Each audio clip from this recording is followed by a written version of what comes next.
Hey, welcome to the Worderella Writes podcast with me, Belinda. I write and illustrate cozy fantasy romance, and this is a little sneak behind the scenes. I am so glad you're here today.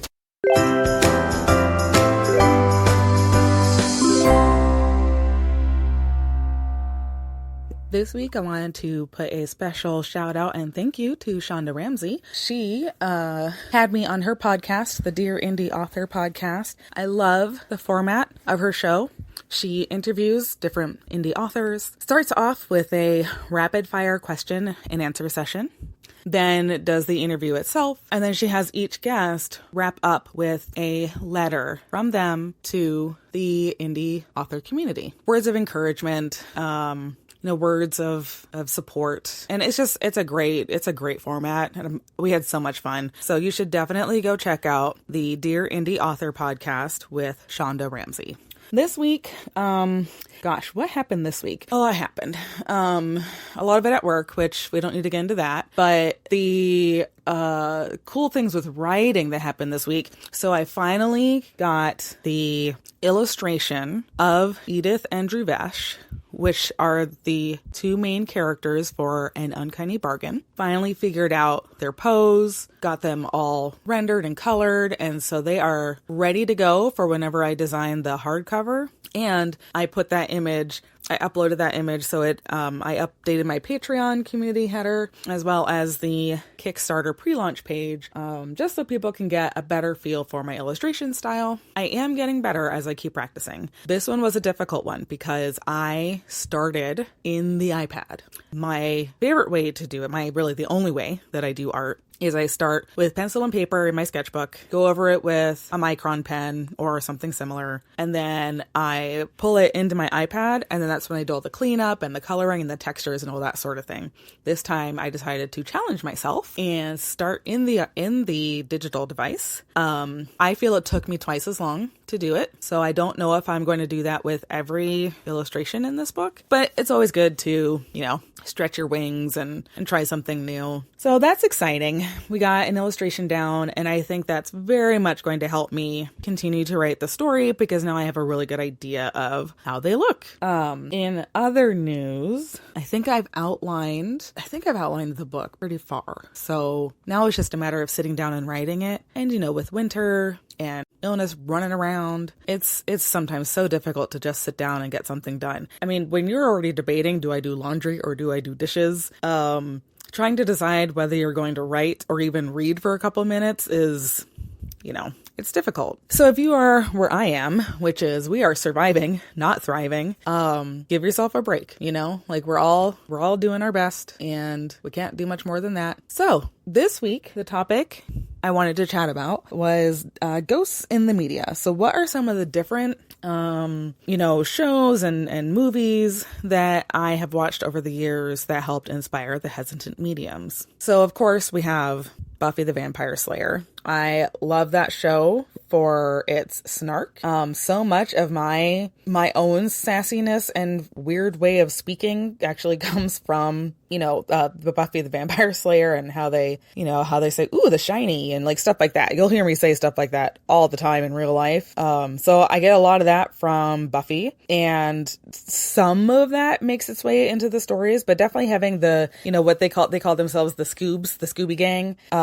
That's what we're slowly building over the course of the Hesitant Medium series, is basically building the Scoobies. We have Sir Hubert is our Giles. Tessa would be our Buffy. I think Edith would probably be our Willow. So it's like I kind of have certain people, certain characters in certain roles because that's how they came to me. Let's see. Another ghost story in the media that I love is the original Charmed from the late 90s, early 2000s. They had great romantic tension. It was sort of like a workplace romance, but, between a witch and I guess not really an angel, but I don't really remember what he was, but some sort of light guy. Anyway, Anyway, gosh, it's been so long. But I loved the romantic tension and I loved the soft magic systems. Like, you didn't have to think too hard about how the magic worked. It was basically you find the big magic book that's in their attic. You use the power of 3. You say a new spell. The power of 3, like, they're all individually weaker if they are separate. They're all stronger if they are together. And like, those are basically the rules. Like, there's not a lot to the magic. And I loved that because it's like, yes, this is a fantasy, like contemporary fantasy magic show, but it was really more about the characters and the dynamics and, you know, it was a very character-driven show, which is very much my style. Of course, we have Jane Austen for her strict social mores that no one bothers to follow. That's not really a ghost thing, but it's definitely something that makes a huge difference in how I write my stories. If you haven't seen the movie Just Like Heaven, this is with Reese Witherspoon and Mark Ruffalo. It's very cute. It's definitely like a rom-com, except that Reese Witherspoon is a ghost for like 90% of the movie. And you get to find out how she became a ghost and, you know, why is it that Mark Ruffalo's character is the only one that can see her. And there's even like this sort of cameo metaphysical bookshop owner with the guy from Napoleon Dynamite. So great movie, very cute, heartfelt, and I mean, I feel like you're gonna watch that movie and be like, oh yeah, just like some of the ridiculous moments that happen. You're like, yep, okay, I totally see where Belinda is coming from and how she got inspired by this movie. Something else that I've been watching lately. So of course there's Beetlejuice. I loved Beetlejuice the cartoon as a kid. I loved Beetlejuice the movie as it became like a preteen.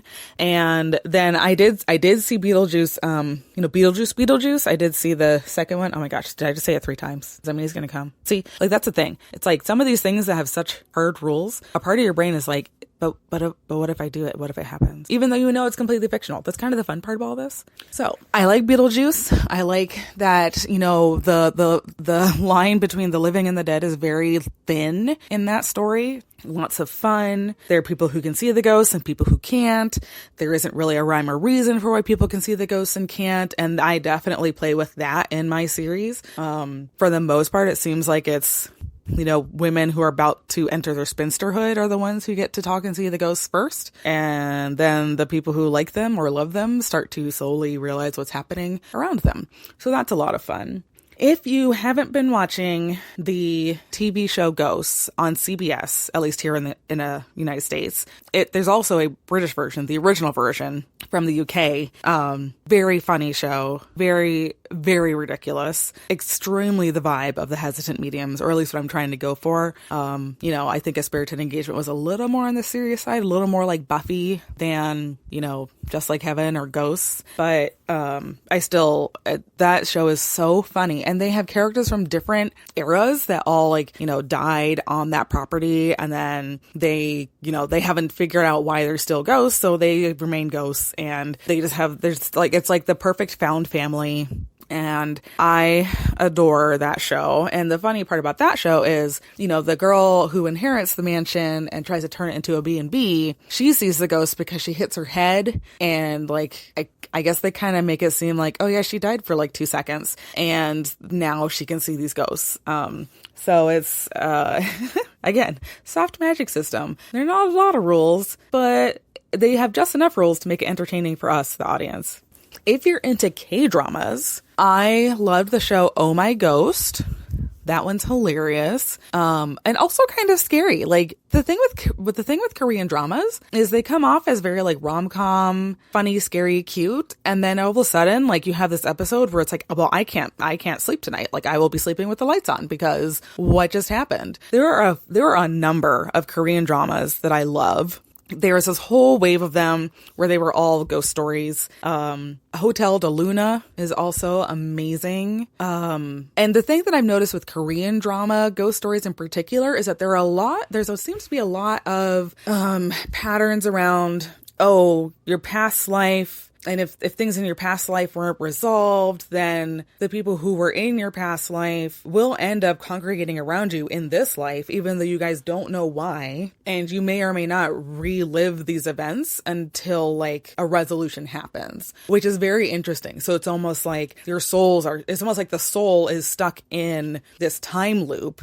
but they're still like, we're still getting reborn and living through time, but the actual events are going to continue, like how they passed away or something will be very similar in each life until they make that one change, that one butterfly effect, which will get them down a different path. So Hotel de Luna is so beautiful.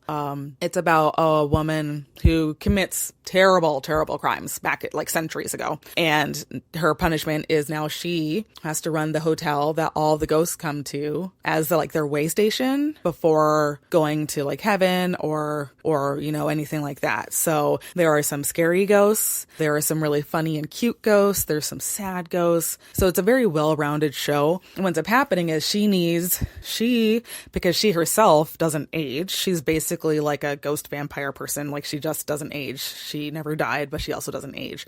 Her job is to be the steward of this hotel. And this guy shows up and is basically supposed to be like her connection to the outside world, because she doesn't want to be seen, right? Like she, as things like daguerreotypes and cameras and video cameras and newspapers started to come out, it starts to look suspicious when the same woman shows up decade after decade and doesn't change. So she usually hires an assistant who then is her conduit to the outside world. Well, it turns out to be this young guy who, I think it was like his dad had made like a bargain, and so then he was basically the child of like Rapunzel, right? Like the firstborn, and he's sent over to this woman, and then we're slowly over the course of that series unraveling like they had something happened between the two of them in the past, like they're in their past lives, and you spend the whole time wondering like, oh, is it this guy? Is it that guy? Like, is it the guy that she was in love with who then was forced to marry someone else, and then that's why she created all those crazy murders that she did, or not.